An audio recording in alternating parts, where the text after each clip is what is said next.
and welcome to Rep Sports. I'm Gargi Raut, and to everyone who's watching, a very good morning, good afternoon now, and of course, a very happy new year to you, Bharat and Shomik as well. Rohit Juglan will also join us very soon.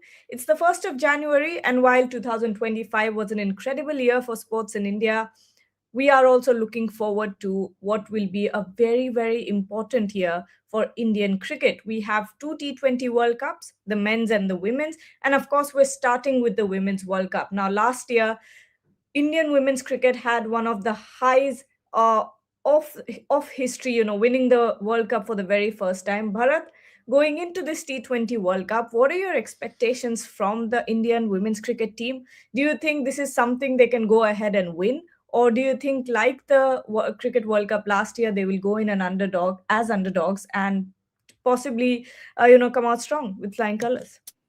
They will definitely be on a high, boosted by their performance in the 50-over World Cup. That kind of a triumph would definitely boost the confidence of any team. Having said that, I think their best format is 50-over cricket. So considering that, T20 won't be so easy. Australia, I think, are still the favorites in that. Still the favorites in that tournament because obviously it's not going to be played in India either. In Indian conditions, 50-over cricket, I think I genuinely thought that India are the favorites, or at least one of the two favorites. And at home, in home conditions, England also will be quite a slippery opponent. They will be quite formidable. I think South Africa have been a consistent team when it comes to ICC tournaments in Women's World Cups, be it 50-over World Cup or T20 World Cup. They have enough hitters, a couple of hitters down the order, so don't count them out. And let us not count out completely the world current champions, New Zealand, though I think it will be a little too much for them. But having said that, in T20 cricket, I won't completely count them out. Yes, India still would be one of the three favorites, and they can go on to win the World Cup. But I don't think it will be as easy as the one, or at least in relative terms, it won't be easy for them when it comes to this T20 format. We'll come back to the Women's World Cup, which starts in June. But Shomik, the first big tournament that we have is obviously the ICC Men's T20 World Cup, which starts February 7th. So there's not a long time to go either. But what are your expectations from this Indian team? No team has ever, defended their T20 World Cup title. Do you think India has the caliber to do that? We've seen a lot of turmoil in the squad, but what are your thoughts as of now? Of course, India have the caliber. I mean, if you look at their performances in T20 cricket in bilateral T20I series, so I mean, they have been winning everything. They have won. They have been winning for fun, and they are.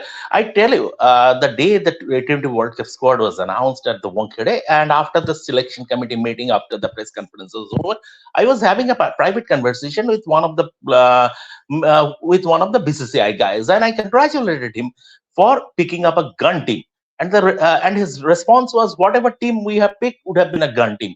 So I think I told him that, see, the fact of the matter is that sometimes your job is a bit complicated as well. You have so many choices. You have an embarrassment of riches. And he said, look, it's always good to have so many options rather than not having options at all. So Indian cricket, especially in the T20I format, in white ball format, it revels in an embarrassment of riches.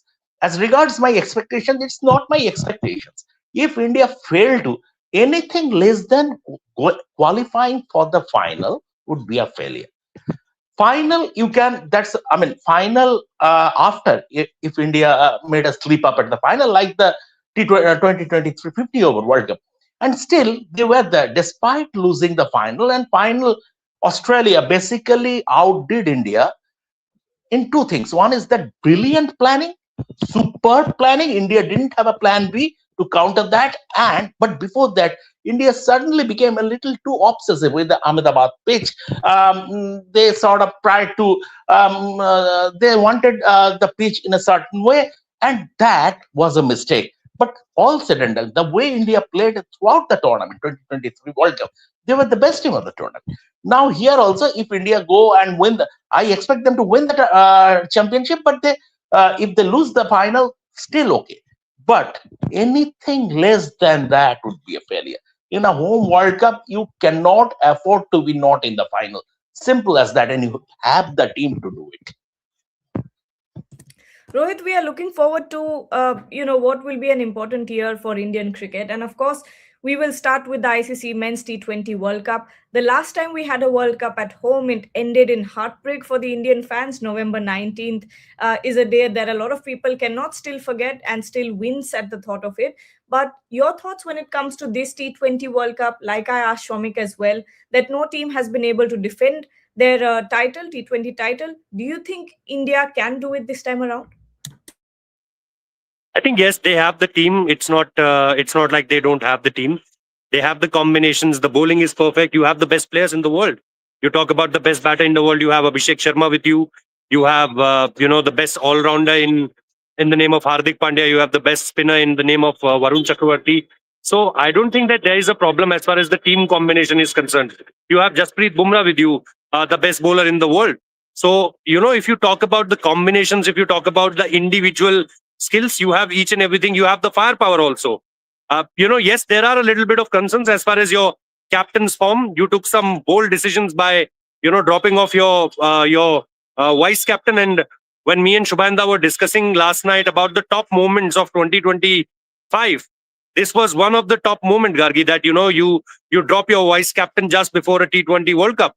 So I think as far as combinations are concerned, individual players are concerned, knowing your conditions are concerned, each and everything was quite precisely ticked.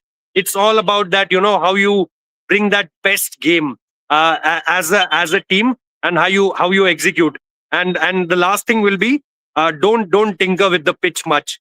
I think what 20 in 2023 final, what Rahul Dravid and company did with the Ahmedabad pitch, I think that was again one of the top reasons why we lost that final, Gargi. Yes, Shomik. I just want to mention this that Rohit has raised this point about dropping Shubman Gill. And the fact of the matter is that we should laud the selection committee for this. They brought back Shubman Gill. Maybe at the at the outset that was a mistake, bringing him back to the T20 fold before the World Cup, because it unsettled a settled opening combination.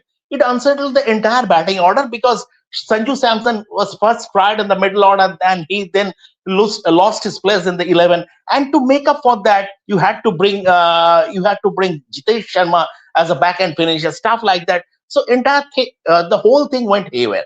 Now we should laud the selection committee. Shubman Gill was given his opportunities; he failed to perform, and very, very rightly, irrespective of whether you are the vice captain or whoever you are.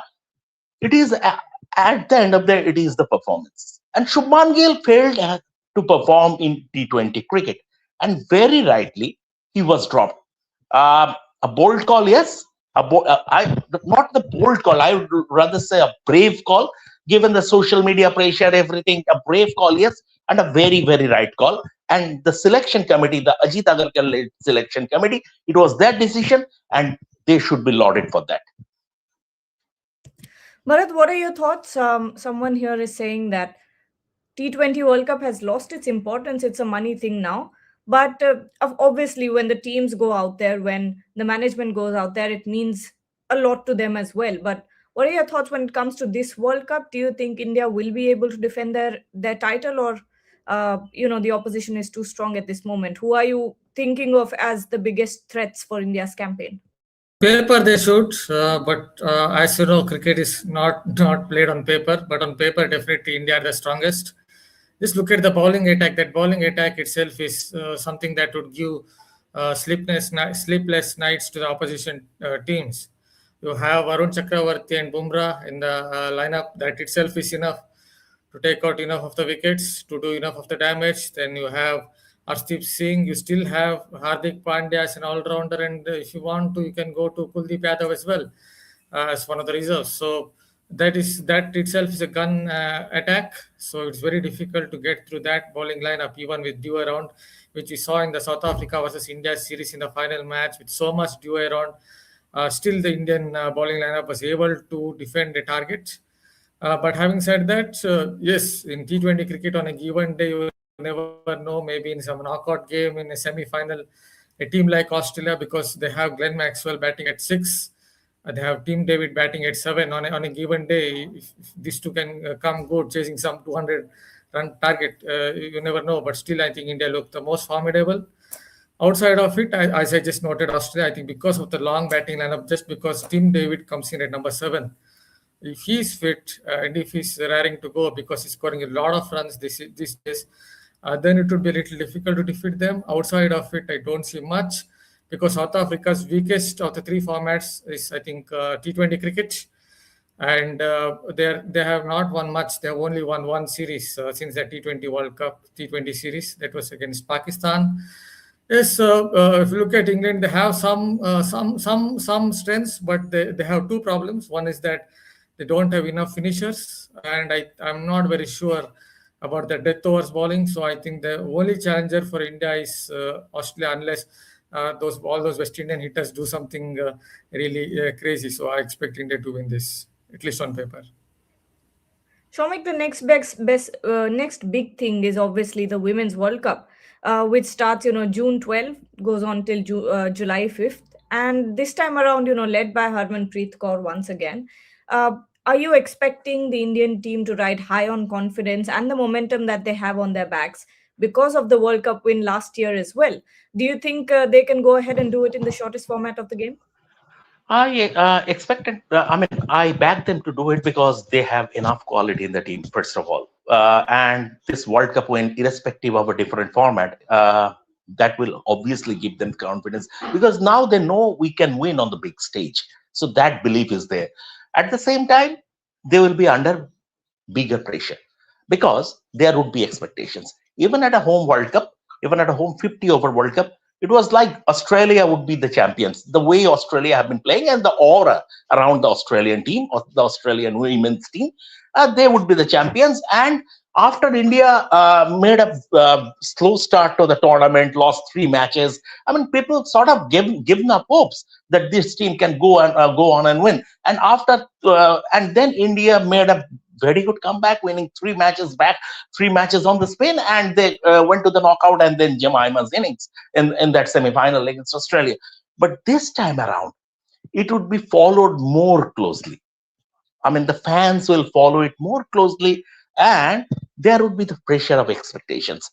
If they can handle that pressure of expectations, they have enough quality, they can challenge any team. T20 is an unpredictable format, so I won't say that they will go on and win the tournament because it's an unpredictable format. But I would say they have enough quality, and now they should have the belief, and they can challenge any team. Okay, Sporting Destination here is asking, do we really trust India to play attacking cricket under pressure? We saw it in the 2023 World Cup final, but once Rohit fell, the momentum dipped. Asia Cup also, Tilak saved us, but it's crowd pressure once again. Tilak and Shivam Dube both with that partnership at the end. But Rohit, your answer to this question?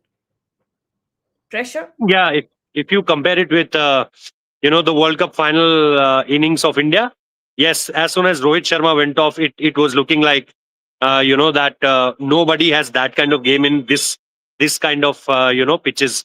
And if you go back a little early in the tournament, it was the game in Lucknow where Rohit also adjusted his tempo. If you remember the game against England, Virat got out early, Shubman got out early. It was Rohit Sharma then who adjusted his innings. It's not like that he was only playing with one tempo, because there are certain kind of conditions. There will be certain kind of conditions in this World Cup also where you have to adjust to your conditions. It's not like you can go every time. You have to score those 200 runs, like what happened in Asia Cup also.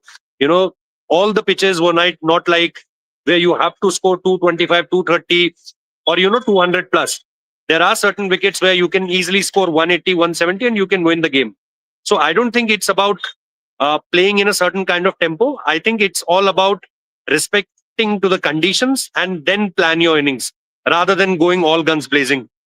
You look at there were multiple games where India tried to challenge the conditions out and they fell short. So I don't think that we need a game like this where everyone has to play with a strike rate of 200 plus. But yes, the selection will tell you that yes, the team has the 11 or the 15. The coach, the supporting staff want players to play with a strike rate of 200 plus. But ultimately, you have to respect the condition. I don't think that Colombo will be that easy. Chennai, yes, it's changed a bit. But I don't think that each and every venue in this World Cup will provide you those kind of wickets where you have to score 225, 230 runs. And for the final round of questions, I think the final major tour that will be there for the Indian cricket team will obviously be India's men's white ball tour of England. So this is almost a month long tour, more than a month, I think. July 1 to July, sorry, less than a month. July 1 to July 19th, 20 days of intensive white ball cricket, 8 matches, 5 T20Is, and five 5 T20Is and 3 ODIs. So that's a total of 8 white ball matches there. But Bharat, obviously, what everyone will be looking out for, will be Rohit and Virat's return in Indian colors. Of course, ahead of the 2027 World Cup, this mid 2026 tour becomes very, very important for what will be, we will get that ODI, what the direction of the ODI team is from this tour. Yeah, obviously, from India's point of view, because as you know, the World Cup is on the horizon. So, from India's point of view, it is very much a big one. And also from the two seniors' point of view, Rohit Sharma and Virat Kohli. Yes, see, those two have nothing to prove when it comes to ODI cricket. They have scored a lot of runs, but still, they would want to be among the runs before the 2027 World Cup in South Africa. So considering that, I think it's big for both. I just would add one more. I think India also have a couple of test series, I guess. One is against Sri Lanka, the other one is against New Zealand. These two also would be interesting to watch out for because of India's spin problems at home. I would be interested to see how India will go to Sri Lanka and play someone like Prabhat Jayasuriya in places like Galle because they prepare a lot of turning tracks at Galle. So that would be an interesting challenge, I think, for India. And then obviously after that, India also have, I think, a series against New Zealand where they will be up against the wobble seam king. India have struggled quite a bit in the past. So I think that also will be a couple of series to watch out for. Shomik, Rohit and Virat's return 2026. How does this look ahead of the World Cup? See, I mean, they have made their return and they are there in the 20. They are there in the ODI setup, and they will be unless fitness betrays them, because you never know, they are on the wrong side of 30, nearing 40. Unless fitness betrays them in terms of quality, they will be going to the 2027 World Cup. That is that is all but confirmed. Except the fitness issues, they will be there. I think more than that, you mentioned the England series, the white ball tour of England. A lot more important than that is the two-match series in Sri Lanka, Test series in Sri Lanka, because the Test Championship final qualification is at stake.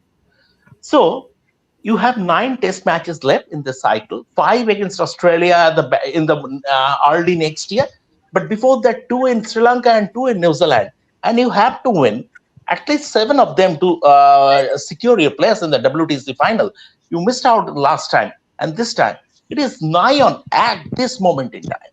It is looking nigh on impossible with this squad. So the radical overhaul of the Test side, that should be the big, after the World Cup is over, T20 World Cup is over. At this moment in time, obviously it is the T20 World Cup, but after it is over, the focus should entirely be on a radical overhaul of the Test side, because after the World Cup is over, your next assignment, big T20 assignment, would be the Olympics, LA Olympics, and the World Cup, another World Cup in 2028, 2 years. And as far as 50 over World Cup is concerned, that is also at the back end of 2027. You still have 1 year. But this is, you need to address immediately. You are a bad Test team. You have been struggling. You have been suffering home whitewashes for fun. New Zealand is coming here and inflicting a home series whitewash. South Africa is doing that. Even without Kagiso Rabada, they did that. So you need to completely change it, because whatever you have been doing in the longest format, it's not working. You need a proper number 3. You need you need to have a batting spine Shubman Gill, KL Rahul, and Yashasvi Jaiswal apart, and maybe Rishabh Pant also. But Rishabh Pant after coming back from the injury, he blows hot and cold. He can be sublime one day and messy the other. So from that point of view, you need a batting spine. You need good players who can play spin. You need a third seamer after Jasprit Bumrah and Mohammad Siraj. You need a third seamer. You need to give Kuldeep Yadav more game time, even in overseas matches. A lot of things, and also there should be better vibes as far as dressing room is concerned. There should be better vibes in Test cricket. Let's see what happens. I mean, India would be going to Sri Lanka. I would like to see who would be the head coach in that series. Oh, Obviously, wow. I'm not saying for a moment, even for a moment, I'm not saying that Gautam Gambhir will not be there as the head coach. But at this moment in time, I'm saying I'd be interested to see who would be in charge for that series. Okay, also, a yes, point, small point. In Sri Lanka, in places like Galle, they will prepare raging turners. So, looking at how India are playing spin, this could be a tricky series, considering the fact that they have someone like Prabhat Jayasuriya out there, who's become the Galle gladiator in the last few years. Every time he plays in Galle, he seems to take 5, 6, 7 wickets. So, that's going to be, I think, a little bit of a tricky series for India. definitely. And this series will happen after the white ball tour, right? After August, this will happen, or is it August? No, Dates It's have in after to August. be between Afghanistan and England. Yeah, right. it is. It is. Yes, It is in August. It is in August. August. Yes. Right, but Rohit, yes, looking forward to the last two tournaments that we're talking about, or series that we're talking about, India's white ball tour and the India versus Sri Lanka Test series. How are you looking at these two? There's a lot on stake here. I think yes. As far as Test cricket is concerned, yes, the fight will be all about WTC. That can you make it a little more interesting? Do you have the team? Yes, you have the team to beat New Zealand in New Zealand. You have the team to beat Sri Lanka in Sri Lanka. But as the concerns were very clear, how do you tackle Prabhat Jayasuriya? How do you tackle these spin friendly conditions? How do your batter at least score a 250 or a 275? To give your bowlers a certain kind of target or certain kind of cushion to look forward to wickets. But I think for me, it will be the eyes will be on Virat and Rohit also. There because after the IPL, it will be all around that 1 year left for the 50 over World Cup, which could be the last as far as Roko is concerned. So I think I'll have more interest there, and then we all know that there is a countdown going on for can Virat Kohli touch that 100th century mark? Yes, it's very far at this point of time. Practically, if you ask anyone, they'll say they don't think so. But I think that will be something which can challenge Virat Kohli. 10,000 runs in Test cricket, not able to do that because of an early retirement. But 100 centuries, which was always on the card till 2019, was in everyone's wish list, and they knew that in 2020, maybe in 2021 or 2022 at max, Virat Kohli will touch that 100 centuries mark. But I think there will be certain eyes on that number also, especially in the kind of form Virat Kohli is in right now. So yeah, Test cricket, yes. ODI cricket, yes. But for me, the next year will be, can Virat Kohli chase it down? The chase master can chase it down the 100th century mark, Gargi. That is an interesting thing to look forward to. And, that brings us to the end of the show. We're looking forward to quite a lot this year, starting with obviously the home men's T20 World Cup, then the women's T20 World Cup in England, followed by India's white ball tour of England, and then the India versus Sri Lanka Test series. So, four major tournaments for Indian cricket this year. And we will be there, of course, following the team. And yes, Shomik, I believe you have something to Yeah, say. Gargi, we have the Asian Games also, and cricket would be there.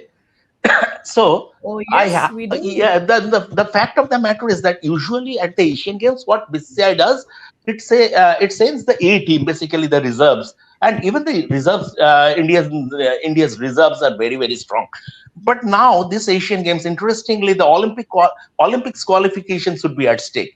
So I am getting a lot of questions that should India be sending their first choice team for the Asian Games. So that is one aspect. I don't think so. I don't think BCCI, because given the relentless cricket they would be playing, I don't think they would be sending all the top players, but maybe there could be two or three top players in that Asian Games squad. We'll have to wait and watch. But this is something interesting. Will it be like the last Asian Games where they sent, who was the captain? I don't quite remember. Was it Jitesh? I think Ruturaj, but I have to check. I might be wrong.